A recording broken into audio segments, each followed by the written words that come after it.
Maja. Allô, Maja. Wouh! Donc, c'est maintenant comme ça qu'il faut faire pour percer sur les réseaux sociaux. Mais dites-moi, parce que moi, je ne comprends pas. Je ne comprends pas avec cette histoire qui enflamme la toile actuellement. Cette histoire de Diana Bouli.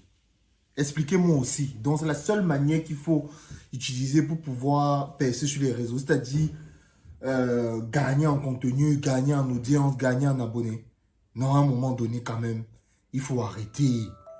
Pourquoi toujours faire ça? Pourquoi toujours être toujours dans les bad buzz et tout?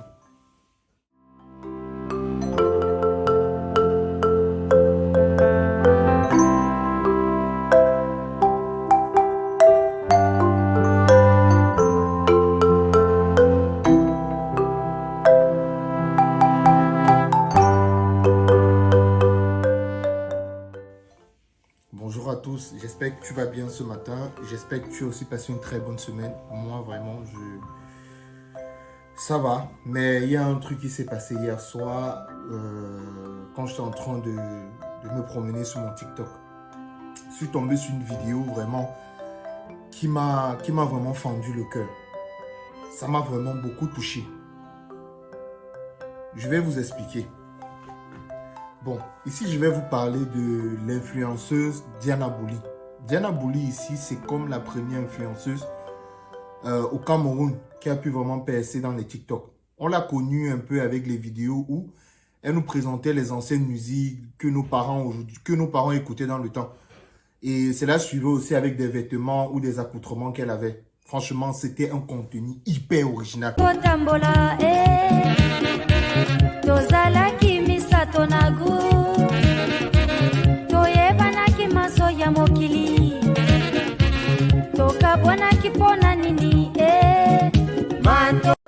Donc, c'était normal pour elle vraiment de percer et d'excéder dans son domaine.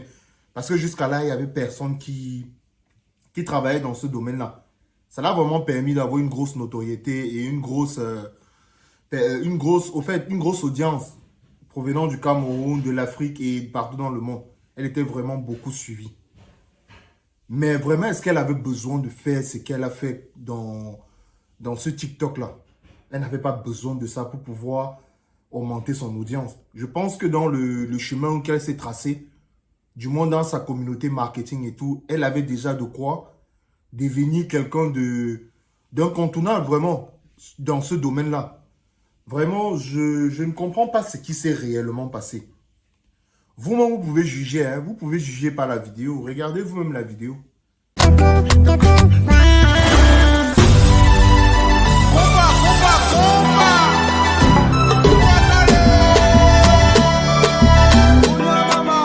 Ça va péter.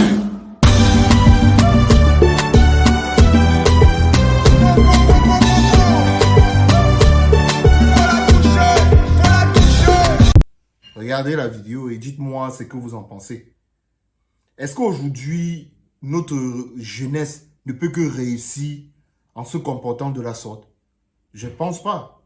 Je ne pense pas du tout. Mais voici, je me suis lancé dans le domaine de la création de contenu YouTube. Je pouvais me lever un matin comme ça, je sais pas. Je fais un bad buzz sur moi, je sais pas. Je fais une fausse chose et tout.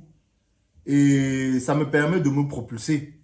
Et ensuite d'avoir des abonnés, une grosse notoriété. Mais moi, non. C'est pas comme ça, moi, j'ai envie de réussir. Moi, j'ai pas envie de réussir en faisant des bad buzz. J'ai pas envie de réussir en créant une communauté qui est juste là pour voir comment je suis en train de pervertir toute la jeunesse. Je suis en train de pervertir toutes les personnes qui me regardent. C'est pas mon but. Moi, vraiment, ce que je vous ai expliqué, c'est que je partage avec vous mon quotidien, je partage avec vous mon expérience de vie. Mais en aucun cas, je viendrai ici faire des vidéos dénigrantes sur moi ou sur d'autres personnes juste parce que je veux des abonnés ou de la notoriété. Non, c'est pas ça mon plan d'action, mon marketing. Vraiment, vous vous rappelez, il y a eu une histoire aussi qui s'est produite. Le chanteur ivoirien KS Bloom. KS Bloom, c'est un chanteur ivoirien engagé dans le sens où il chante et il magnifie Dieu. C'est-à-dire dans ses musiques, il parle uniquement de Dieu, vraiment des bienfaits et tout. Il y a eu un truc qui s'est passé, c'est que Diana Bouli, il y a eu un vent comme ça, je ne sais plus trop, je l'avais vu sur Facebook ou sur Instagram. Il sortait avec Diana Bouli. Mais maintenant, je trouve ça trop drôle. Donc, cette bague que j'ai toujours et que solennellement je vais remettre, voilà. On me l'a offerte il y a 5 mois. Approximativement 5 mois. Donc, pour ceux qui ne savent pas, je l'ai depuis. C'est maintenant que vous remarquez ça. Parce que je vois que c'est maintenant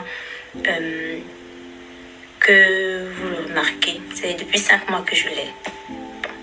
Je vais vous donner la signification de cette bague, si vous voulez, vous croyez. Parce que je suis auteur. Je sais ce que je dis.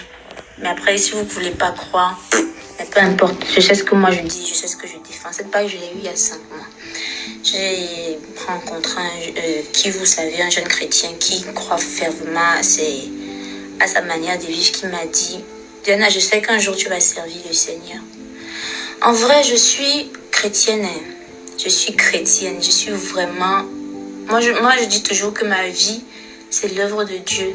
Mais je pense que il n'est pas encore... c'est pas encore le moment de tout vous raconter. Parce que je n'ai pas encore la légitimité, vu que je ne suis pas encore arrivée où je veux. Vous voyez, non.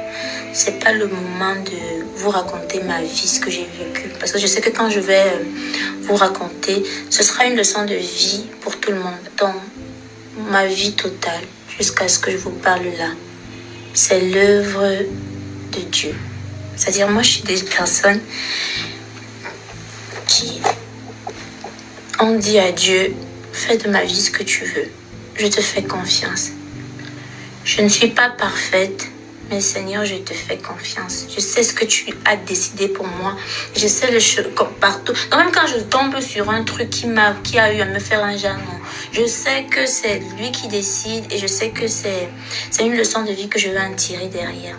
Et donc, c'est vrai que quand il m'a remis la bague pour me dire que, en fait, le fait de la voir chaque jour, ça va te rappeler que tu dois servir le Seigneur. Je ne sais pas comment ça va se passer. Je ne sais pas quel sera ton déclic. Je ne sais pas par quel moyen tu vas pouvoir le servir. Mais un jour, tu vas le servir. Et c'est pour ça que je l'ai gardé et que je l'ai porté. Parce que malgré tout, même si j'ai une manière différente d'exprimer, de partager sa parole, je la partage quand même à mon niveau parce que le message fort derrière ma têtutesse, parce que je vais en profiter, ma têtutesse peut-être vestimentaire, c'est pour vous dire que l'habit ne fait pas le moine. C'est-à-dire que tu peux être un homme tatoué de partout sur le corps. Mais maintenant, je trouve ça trop drôle. Donc, cette bague que j'ai toujours et que solennellement je vais remettre. Et l'histoire ne s'était pas très bien passée. Du coup, il a pris la parole pour expliquer qu'il ne peut pas continuer à avoir une relation avec une femme qui ne respecte pas, du moins, ses principes. Quand il a parlé de principes, on a directement compris que c'était une femme qui ne respectait pas les valeurs que Dieu demande, quoi. Du coup, le couple s'est séparé. De son côté aussi, Diana Bouli a pris la parole sur les réseaux pour expliquer un peu que non et tout. Vraiment, je me suis mis en couple avec une personne qui ne me comprenait pas. Aujourd'hui, je dois sortir du silence et tout. Mais réellement, Diana Bouli, quand tu fais une vidéo de la sorte, c'est pour dire quoi? C'est pour nous faire comprendre que KS Bloom avait raison quand il disait ça sur les réseaux. Tu n'es pas une femme pieuse. Tu n'es pas une femme avec qui il peut je sais pas, vivre ou bien faire quelque chose d'intéressant. Parce qu'on sait que KS Bloom, c'est quelqu'un de pieux. C'est quelqu'un de très humble. On sait bien que ce qu'il véhicule comme message, c'est la droiture, au fait. Aujourd'hui, nous comprenons pourquoi il a mis un terme à cette relation. Vraiment, je vais inviter la jeunesse ici. Je vais inviter toute la communauté qui me suit. N'entrez pas dans ce type de buzz. N'entrez pas dans ce type de vie. Je parle en général. Parce que nous, aujourd'hui, nous sommes plus centrés sur la facilité. Et nous savons que la facilité n'honore jamais Dieu. Quand tu fais quelque chose qui te ramène rapidement du résultat, soit généralement ça ne dure pas, soit généralement ça dénigre ta personnalité. Mais après, nous sommes libres tout un chacun de faire ce que nous voulons. Hein. Mais aujourd'hui, le message que je voudrais apporter à la jeunesse camerounaise et à la jeunesse de tout ce monde entier. Rien n'est facile. Mais avec le travail, on obtient ce qu'on veut. Vraiment, je vous implore, je vous exhorte à faire ce qu'il faut. N'entrez pas pour cette vidéo. Vraiment, j'ai décidé de ne pas être long. Donc, je vais la conclure maintenant. Dans ma conclusion, je vais juste vous dire, essayez de calquer votre avenir ou calquer votre réussite sur des grands hommes. Des grands hommes qui ont eu à faire des choses extraordinaires. Ici, je ne vais pas... Voilà, je vais citer la personne que nous connaissons tous. Le grand monsieur Dangote. Le grand Foto Victor. Je parle des personnes que nous connaissons tous. Du moins que ma communauté qui me suit connaît. Sans toutefois ne pas parler d'autres personnes qui ont réussi dans le monde entier et tout. Bref, calquez-vous sur des gens qui ont eu une réussite vraiment bien ficelée et qui ont eu pris le temps de bien réfléchir sur leur stratégie. Parce que tout ce que nous obtenons de façon rapide, ou tout ce que nous obtenons sans que ça ne soit fait avec de l'effort, ne dure pas dans le temps. J'ai terminé cette vidéo et j'espère vraiment que ça a pu étayer la jeunesse africaine, la jeunesse camerounaise et la jeunesse entière.